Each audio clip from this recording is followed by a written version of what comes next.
Continuation of KCC tutorials. तो बच्चों आज का हमारा टॉपिक है 8th स्टैंडर्ड का third one, force and pressure का पार्ट 3। अब तक हमारे पार्ट 1 पार्ट 2 दो पार्ट्स देखे। तो अगर आपने वो पार्ट्स नहीं देखे होंगे तो पहले वो पार्ट्स देख लीजिए और बाद में इस पार्ट में आ जाइए। चैप्टर चालू करने से पहले आपको रिक्वेस्ट है कि अगर हमारे चैनल के ये वीडियोस आपको कुछ फायदेमंद रहेगी, आपको इस वीडियोस का कुछ फायदा होता होगा, तो please like share and comment on this video. ये वीडियोस आपके दोस्त, आपके भाई बहन इनके साथ शेयर करें। अब तक आपने हमारे चैनल को सब्सक्राइब नहीं किया है तो सब्सक्राइब आवर चैनल। तो लेट्स स्टार्ट। अब इस पार्ट में हम प्रेशर से चालू करते हैं। देखिए pressure. You must have observed the tires of two-wheeler, four-wheeler getting pressurized. The air filling machine has a pressure indicator dial or a digital meter showing the digital reading of pressure. तो आप trip पे कहीं जाते होंगे तो अपने mummy papa क्या करते हो, टायर में हवा भरते, टू व्हीलर नहीं तो फोर व्हीलर में रहते तो प्रेशराइज करते यानी कि हवा भरते। तो जो एयर फिलिंग का एक मशीन होता है, हम अगर दुकान में गए एयर फिल किया तो जो आदमी होता है वो चेक करता है कि टायर में कितनी हवा भी है। तो दो प्रकार के वो मशीन होते हैं, इंडिकेटिंग डायल यानी कि उस पे डायल होते हैं, एक जैसे हमारे स्पीडोमीटर पे स्पीड की डायल घूमती है वैसे ही, नहीं तो डिजिटल मीटर यानी कि डायरेक्टली प्रेशर डिजिटली उस पे बताया जाता है। The machine fill the pressure to a certain value. अब फोर व्हीलर की प्रेशर टायर का प्रेशर अलग होता है, टू व्हीलर के टायर का प्रेशर अलग होता है, ट्रक के टायर का भी प्रेशर अलग होगा। You are aware that a force is applied for filling the air in the bicycle tyre with the hand pump. अब जो मशीन से हम साइकिल में हवा भरते तो कभी आपने हैंड पंप से साइकिल में हवा भरी होगी तो ऊपर से आप क्या करते हो, वहां पे उस पंप को ऊपर से फोर्स लगाते हैं और साइकिल में हवा भर देते थे। तो by applying force air pressure is increase. जब हम फोर्स लगाएंगे तो प्रेशर इंक्रीज होगा and the air is pushed into the tyre, और उसकी वजह से वो प्रेशर टायर के अंदर जाता है। Are force and pressure related. तो फोर्स एंड प्रेशर का कुछ रिलेशन है क्या? तो हाँ है, और वो आगे देखेंगे। देख लो हम। Take some sharp pointed nails and push them into the wooden plank by hammering on their heads. क्या कर दो, आप पॉइंटेड नेट्स ले लो और उनके push them into the wooden Planck. Wooden plank यानी कि जो लकड़ी है उसके अंदर हैमर कर दो, दो से ठोक दो हेड की वजह से, हेड की तरफ से यानी कि जो फ्लैट सरफेस है वहां से। अब क्या करो, now take a nail and hold it with hand. अब उसके हेड को पकड़ो आप यानी कि सीधी डायरेक्शन में, और जो पॉइंटेड एंड है वो लकड़ी के अंदर जाना चाहिए और उसे आप हैमर करो। तो कौन सा आपको जल्दी जाएगा? तो देख लो, when pressing the drawing pins into the drawing board they get into the board easily. Drawing का पिन होता है जो हमारे नोटिस बोर्ड पे होते हैं, तो उनके कौन सा पॉइंट हम लगाते हैं, पॉइंटेड जो पॉइंट होता है उसे हम नोटिस बोर्ड के अंदर डालते हैं। By applying a force using a thumb, one can push the pin into the board. सिर्फ थंब के फोर्स से ही वो पिन अंदर जाता है। On the contrary, while pressing ordinary pins into the board, मगर हम ऑर्डिनरी पिन्स जिनके हेड पॉइंटेड नहीं है, इसे जब हम उसके अंदर डालेंगे तो जल्दी से जाएंगे नहीं। उल्टा क्या होगा, यूर थंब में गेट हर्ट, आपके थंब को उल्टा लगेगा। तो देख लो, जब हम नेल उस लकड़ी में हैमर करते हैं तो जो पॉइंटेड एंड होता है वो उस लकड़ी के अंदर डालते हैं, क्योंकि उससे हमें फोर्स कम लगाना पड़ता है। आप जब भी आपके दीवारों में कील ठोकोगे तभी क्या करते हैं, पॉइंटेड एंड दीवार के अंदर डालते हो, तो इससे क्या होगा, आपको फोर्स कम लगेगा। What does this simple experiment tell? The nail easily penetrate into wood from its pointed end. Pointed end से easily penetrate अंदर जाता है nail. From this, you will notice that when the force is applied on the head of nail, it is easily hammer to it on the plank. Head पे मारोगे तो pointed head easily अंदर जाएगा. It is easy to cut vegetable fruit with sharp knife. Sharp knife यानी कि तेज चाकू होता है, उससे हमें easily चॉपिंग करना आता है. A blunt knife यानी कि जिसको धार नहीं है, जो शार्प नहीं है, does not work here. Why does this happen? तो उससे काम नहीं होता, क्योंकि शार्प कब होता है? जब एंड पॉइंटेड होगा.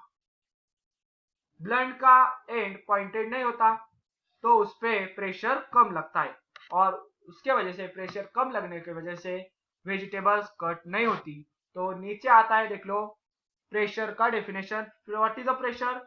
A force exerted perpendicularly on unit area is called pressure. Pressure is equal to force upon area. Pressure is equal to force upon area on which force is applied. यानी कि unit area पर लगी हुई force को हम pressure कहते हैं. और presently we are considering only the force acting on area in a direction perpendicular to it. यानी कि परपेंडिकुलर डायरेक्शन वाली ही फोर्स हम सिर्फ कंसिडर करते हैं. एट एन एंगल वाली भी फोर्स होती है, वो हम कंसिडर नहीं करेंगे. नेक्स्ट वन है, देख लो यूनिट ऑफ प्रेशर. अब यूनिट प्रेशर का क्या है? तो फोर्स का यूनिट है न्यूटन, और एरिया का यूनिट है मीटर स्क्वायर. अब यहां पर फोर्स की जगह न्यूटन लिखेंगे, एरिया की जगह मीटर स्क्वायर लिखेंगे, तो प्रेशर का यूनिट आएगा newton upon metre square. That is newton per metre square. इसे हम पास्कल भी कहते हैं. In atmospheric science the unit of pressure is bar. और एटमॉस्फेरिक साइंस में प्रेशर का यूनिट है बार. तो 3 यूनिट यहाँ पर हमें दिए हैं प्रेशर के. First one is newton per metre square, second one is pressure, third one is bar. अब देख लो 1 बार इज इक्वल टू 10⁵, यानी कि 10 की पावर 5 इतने पास्कल होते हैं. पावर हमने इंडाइसेस मैथ्स के 3rd चैप्टर में देखने हैं. Pressure is a scalar quantity. Pressure क्या है? स्केलर क्वांटिटी, जिसको सिर्फ मैग्नीट्यूड की जरूरत है, डायरेक्शन की जरूरत नहीं. If area increase pressure reduces for the same force. यानी कि अगर फोर्स सेम ही उतनी ही लगाई तो एरिया इंक्रीज हो जाएगा तो प्रेशर कम हो जाएगा. And if area decreases pressure increases. Area कम हो जाएगा तो प्रेशर बढ़ जाएगा. यानी कि उल्टा ध्यान में रख दो. फोर्स सेम ही है, एरिया बढ़ गया तो प्रेशर कम हो जाएगा, एरिया कम हो जाएगा तो प्रेशर बढ़ जाएगा. For example, due to natural adaptation the bottom surface of camels feet are broad. यानी कि कैमल के जो फीट होते हैं, पाँव होते हैं, जो बहुत बड़े होते हैं. तो अगर एरिया बढ़ गया तो क्या होता है? देख लो यहाँ पर एरिया बढ़ गया, pressure decrease. Hence the camels weight is exerted on large area. Camel का वेट बहुत बड़े एरिया पर पड़ता है. And the pressure on the sand is reduce. तो सैंड पर जो प्रेशर पड़ रहा है कैमल का, वो कम हो जाएगा. That is why camels feet do not penetrate into the sand. इसकी वजह से कैमल के जो पाँव होते हैं वो सैंड के अंदर, रेत के अंदर दबे नहीं जाते. And it become easy to walk. इसकी वजह से उसे चलने में आसानी होती है. आपने एक्सपेरिमेंट देखा होगा, एक बलून लेते हैं और वुडन प्लैंक, यानी कि जिसे हम लकड़ी की छोटा टुकड़ा बोलते हैं, उस पर एक ही आप कील ठोक दो. अब बलून ले लो और बलून उस कील पे, एक ही कील पे प्रेस कर दो तो बलून फूट जाता है. मगर वही आप क्या कर दो, उस पूरे प्लैंक पर बहुत सारे कील ठोक दो और सेम बलून, अब सेम बलून यानी कि अनदर लेना, मगर उतना ही फुलाओ, उस पूरे प्लैंक पर दाब दो, तो आपको वो बलून नहीं फूटेगा, क्योंकि वो प्रेशर इक्वली डिस्ट्रीब्यूट होता है सारे किलो में. सेम प्रिंसिपल यहाँ पर होता है, उसके पाव बड़े होने से प्रेशर रिड्यूस होता है और उसके पाव गड़ नहीं जाते रेत में, उसे इजी टू वॉक यानी कि चलने में आसानी होती। नेक्स्ट देख लो हमारा क्या है, प्रेशर ऑन सॉलिड्स, यानी कि सॉलिड्स में प्रेशर देख लो। A pressure is exerted on all the objects kept in air, air में कौन सा भी ऑब्जेक्ट रख दो उस पर प्रेशर होता ही होता है एयर का। When a weight is kept on solid, pressure is exerted on it. This pressure depend on the value of weight and the area. अब प्रेशर किस पे डिपेंड होता है, वेट एंड एरिया पे। अब कंसीडर कर दो कि आपको यहां पर एक वुडन प्लांक है दो ब्लॉक्स के बीच, इस प्लांक पर एक भी किताब नहीं है, तो इस प्लांक पर कौन सा भी प्रेशर नहीं होगा। अब इवनली डिस्ट्रीब्यूट कर दो सारे बुक्स तो भी ज्यादा प्रेशर नहीं आएगा, मगर जब आप एक ही जगह पर सारे बुक्स रखोगे तो उस पर प्रेशर आएगा और वो थोड़ी टेढ़ी नजर आएगी। तो यहां पर क्या हो गया, यहां पर तो वेट उतना ही था मगर एरिया बढ़ जाने से प्रेशर कम हुआ था, यहां पर वेट उतना ही है मगर एरिया कितना है, देख लो इतना ही, एरिया कम हो गया प्रेशर बढ़ गया, इसलिए एक प्लांक वुडन प्लांक लाकड़ी फड़ी क्या हो गई, बेंड हो गई। You must use your brain power. You must have seen vegetable vendor carrying a basket on her head. She keeps a twisted piece of cloth on her head below the basket. How does it help?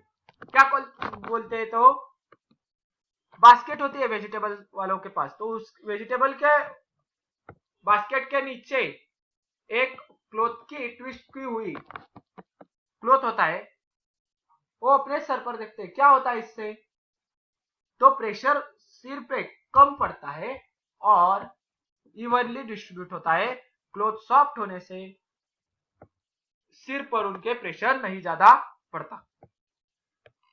Then pressure on liquid देख लो क्या है, activity, take a plastic bottle, take a 10 centimetre long piece of glass tube on which rubber balloon are can be fitted. क्या करना है, plastic bottle ले लो, 10 centimetre long glass tube ले लो जिस पर आपको बलून लगाना है। अब warm up one end of glass tube and gently push into the bottle at about 5 centimetre from the bottom. अब 5 सेंटीमीटर क्या करना है, नीचे डालना है उस ग्लास के अंदर।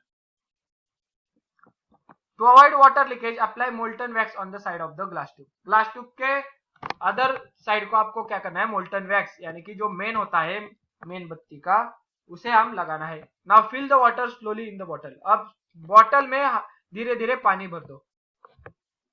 सी how the balloon inflates. Balloon क्या होगा, जैसे आप पानी भरते जाओगे वैसे ही बलून में हवा भरती जाएगी, वह बलून बड़ा होता जाएगा। What is observe, the pressure of water acts on the side of bottle as well. इससे क्या पता चलता है कि प्रेशर ऑफ वाटर, वाटर का जो प्रेशर है वो उसके साइड्स पे भी प्रेशर एक्ट होता है। देख लो यहां पर ये बलून लगाया, जैसे जैसे हम इसमें पानी भरते जाएंगे वैसे वैसे ये बलून ज्यादा से ज्यादा बड़ा होता जाएगा। नेक्स्ट है activity 2, take a plastic bottle, ये प्लास्टिक बॉटल ले, pierce it with a thick needle at point 1 2 3, 1 2 3 यानी कि अलग अलग हाइट पे ले ली, नीचे सबसे 1, उसके ऊपर 2, उसके ऊपर 3। Fill water in the bottle up to the fill height, अब पूरी हाइट तक पानी भर दो। As shown in the figure, water jets will be emerging and projecting out, यानी कि यहां से पानी गिरना चालू हो जाएगा। The water jet emerging from the hole at the top will fall closest to the bottle, यानी कि जो ऊपर से पानी गिरेगा सबसे ऊपर हाइट वाले, वो क्लोजेस्ट यानी कि सबसे पास होगा बॉटल के।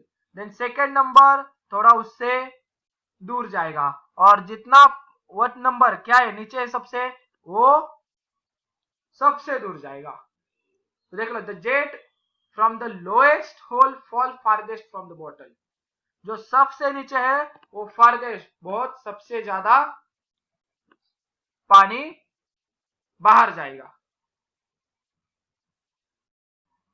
Also jets coming out from the two holes at the same time level fall at the same distance, यानी कि जब सेम लेवल के यहाँ पर एक होल है 2 नंबर का, इसी लेवल में अगर हम यहाँ पर एक 4 नंबर का होल लेंगे जिसे 2 की लेवल होगी, तो सेम ही जितना ए डिस्टेंस होगा उतना ही डिस्टेंस पे ए बी ऐसे गिरेगा। From the bottle what is understand from this, क्या हमें पता चलता है? At any one level the liquid pressure is same, यानी कि कौन से भी लेवल पर ले लो वहां पे सेम प्रेशर होगा। Also the pressure increase as the depth of the liquid increase, यानी कि जैसे डेप्थ नीचे जाएंगे वैसे ही प्रेशर इंक्रीज होता जाएगा। डेप्थ बढ़ जाएगी, नीचे जाओ तो प्रेशर बढ़ जाएगा, क्योंकि देख लो नीचे गए यहाँ पर फारदेस्ट है, यहाँ पर थोड़ा सा पास है, यहाँ पर बहुत ही पास है, ऐसा है। देन नेक्स्ट है gas pressure. If a balloon is inflated by filling air by mouth, it inflates on all sides, यानी कि जब हम गुब्बारा फुलाते हैं तब वो गुब्बारा सभी साइड से इन्फ्लेट बड़ा होता है। वैसे ही if a pinhole is created in the balloon, air leaks out and balloon does not inflate fully, वैसे ही अगर एक जगह पर हमने पिन से होल कर दिया बलून को तो वो बलून कभी भी नहीं फूगेगा। It is realise that like a liquid gas exert pressure on the wall of the container, gas क्या करता है? वॉल ऑफ द कंटेनर के वॉल्स पे प्रेशर एक्सर्ट करता है। इन विच इज इनक्लोज, जिसमें वो इनक्लोज है, यानी कि जब हवा गुब्बारे में बंद है तो हवा सभी साइड में, गुब्बारे के सभी साइड को प्रेशर डालेगी। All gases and liquid have common name fluid, fluid में कौन आते हैं? All gases and liquid. Fluid is a container, fluids in a container exert pressure from within on the wall and on the bottom of the container. A fluid included in container exerts its pressure equally in all direction at a point within the fluid. Fluid क्या करते हैं? सारे walls पे, bottom पे, सारी जगह अपना pressure apply करते हैं। And pressure equally in all direction, सभी डायरेक्शन में प्रेशर इक्वल होता है। जब हम गुब्बारा फुलाते हैं तो सभी साइड में, सभी गुब्बारे के साइड में डायरेक्शन में सेम ही प्रेशर आएगा, वैसे ही हमारे टायर का भी होता है। नेक्स्ट है एटमॉस्फेरिक प्रेशर।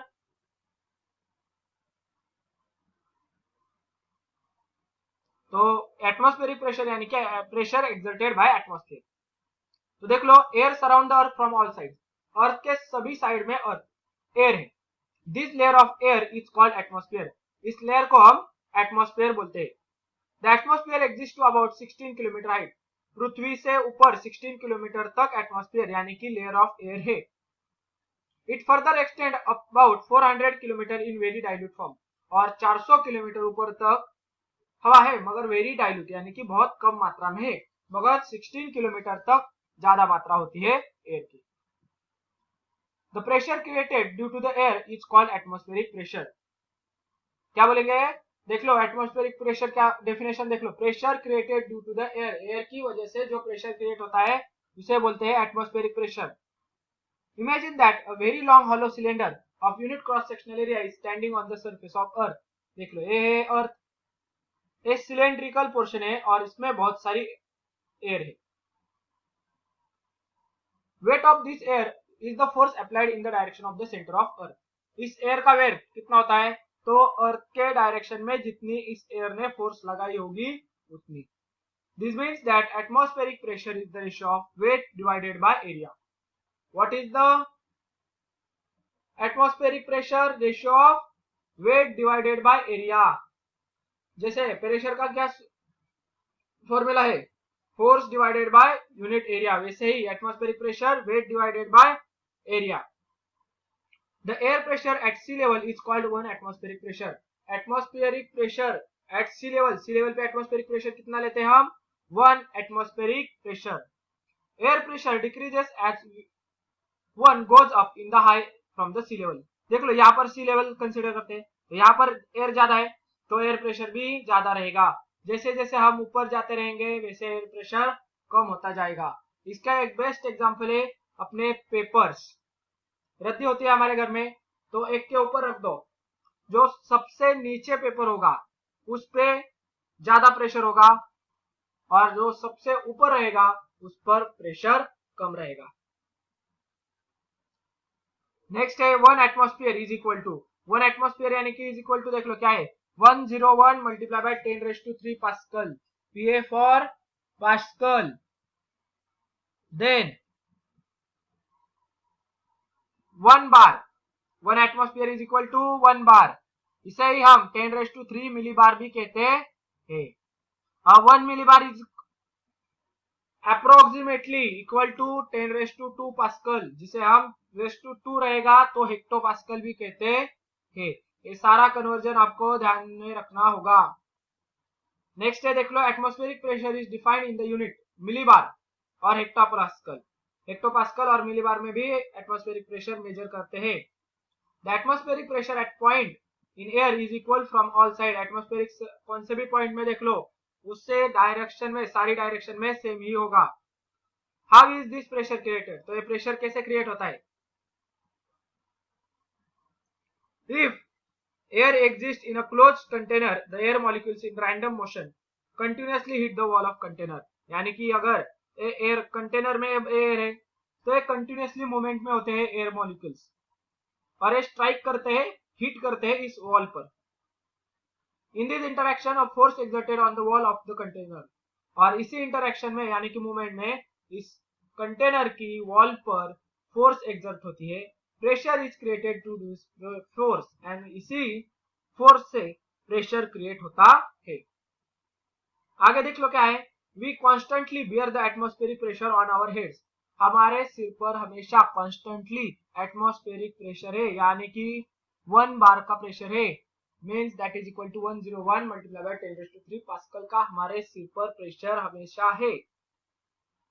हाउएवर, फिर इतना सारा प्रेशर होने के बावजूद हमारा सिर क्रश हो सकता है इतने सारे प्रेशर से। फिर हम क्यों क्रश नहीं होते, देख लो क्यों। तो however the cavities in our body also fitted with air, हमारे बॉडीज के कैविटीज में भी एयर जमा है, filled with air, and arteries and veins are filled with blood, और आर्टरीज और वेन्स है जो हमारे हार्ट की तरफ जाने वाली और हार्ट से बॉडी ऑर्गन को आने वाली आर्टरीज और वेन्स होती है, इनमें भी ब्लड है। Therefore we do not get crushed under water, और इसकी वजह से हम क्रश नहीं होते due to the atmospheric pressure as the pressure is balance, यानी कि उतना ही जितना एटमॉस्फेरिक प्रेशर है उतना ही उस अपोजिट डायरेक्शन में हमारे शरीर का भी प्रेशर है, इसीलिए हम क्रश नहीं होते। क्रश यानी कि टुकड़े टुकड़े नहीं हो जाते। The earth atmospheric pressure decrease with height from the sea level as shown in the figure, यानी कि जैसे जैसे आप ऊपर जाओगे वैसे ही अर्थ का एटमॉस्फेरिक प्रेशर कम होता जाएगा।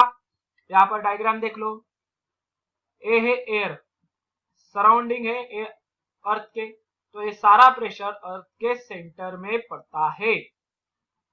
ए है हाइट एक्स एक्सिस पर और वाई पर है एटमॉस्फेरिक प्रेशर। तो आप जब एट सी लेवल हो गए तो वो प्रेशर होगा 101 multiply by 10⁻³ pascal, that is 1 बार। जैसे जैसे हाइट बढ़ती जाएगी वैसे ही प्रेशर कम होता जाएगा। तो देख लो, यूज योर ब्रेन पावर।